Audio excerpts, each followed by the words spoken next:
Hello नमस्कार, श्री स्वामी समर्थ.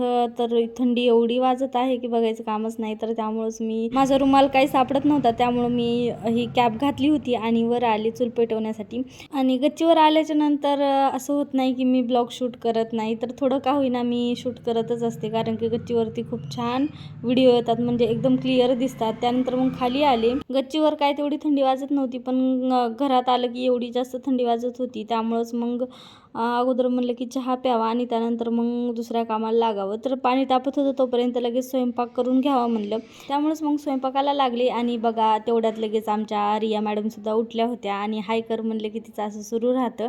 जेवढी शांत बसली होती तेवढी काय तिनं शांत बसली नाही. तर बघा हिचा पराक्रम असा सुरू होता. मी स्वयंपाक करत होते आणि हिचं असं काहीतरी सुरू होतं. तर मी स्वयंपाक करत होते, माझं लक्षच नव्हतं की हिनं काय करते आणि काय नाही. तर ही मस्त पिठानं आंघोळ करत होती.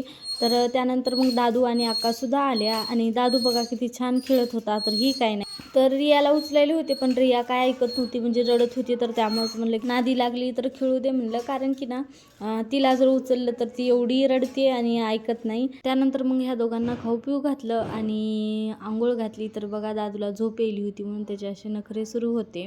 आणि त्यानंतर मग सगळे घरातले बाहेर गेले होते. खुशीसुद्धा शाळेत गेली होती. तर इथं माझं दोघांना झोका देणं चालू होतं. तर व्हिडिओ आवडल्यास व्हिडिओला लाईक, शेअर आणि आपल्या चॅनलला सबस्क्राईब करा. तोपर्यंत बाय बाय. उद्या भेटूया आणखी एका मिनी ब्लॉगमध्ये. तोपर्यंत स्टे ट्यून.